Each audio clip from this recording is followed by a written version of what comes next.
The life and sad ending of Ron Silver. Ron Silver was born Ronald Arthur Silver on July 2nd, 1946 in New York City, New York, U.S. In the late 1960s, he traveled to more than 30 countries, including Vietnam, Cambodia, India, Japan, and the Soviet Union on a work-study program. He spoke fluently Spanish, Chinese, and Mandarin, and also considered making a career out of his language skills. Ron Silver majored in Spanish and Chinese in college and was planning to utilize his language skills in his career. He worked as a high school teacher for a brief period before beginning his stint as a social worker for the Department of Social Studies.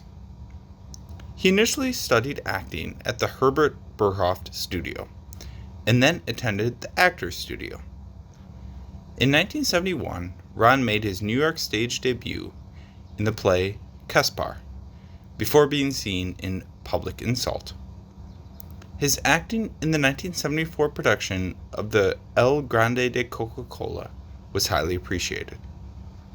For a short time, he worked as a high school teacher and social worker.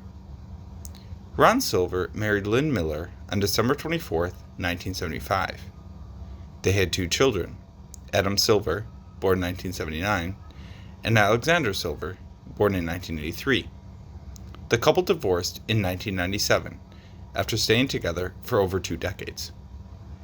After working on stage for 4 years, he moved to Los Angeles, where he was discovered by Hollywood film agents.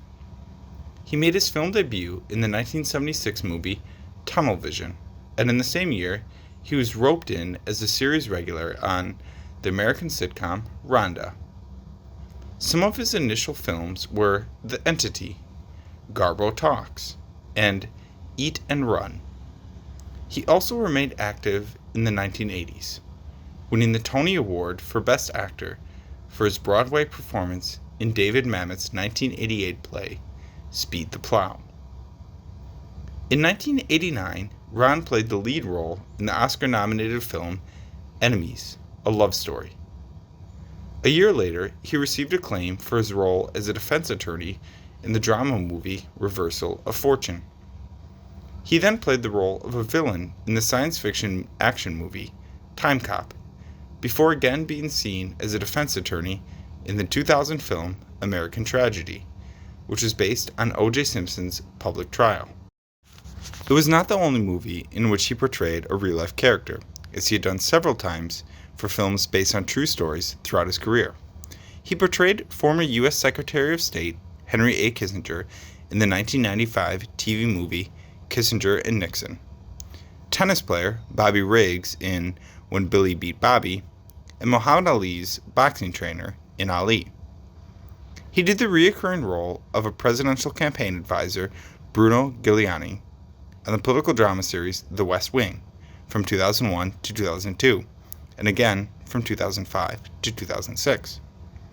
Ron also received an Emmy nomination for his role on the show. In February 2008, he hosted The Ron Silver Show, which focused on the political climate and public affairs in the U.S.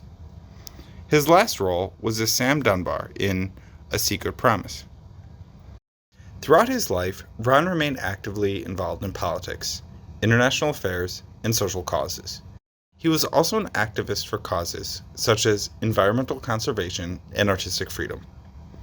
A longtime smoker, Ron battled esophageal cancer for 2 years before succumbing to it on March 15, 2009, in New York City. He was interned at Westchester Hills Cemetery in Hastings-on-Hudson, New York. Ron Silver, who impressed with his deep, often bearded voice and sad eyes, has left us with countless beautiful memories of him. As we know, the greatest thief in the world is time. It takes everything away and leaves us with memories. It is the only kind of nostalgia that will last with time when it comes to and remembers. Ron Silver, in the afterlife, doesn't forget to smile. We will always miss you.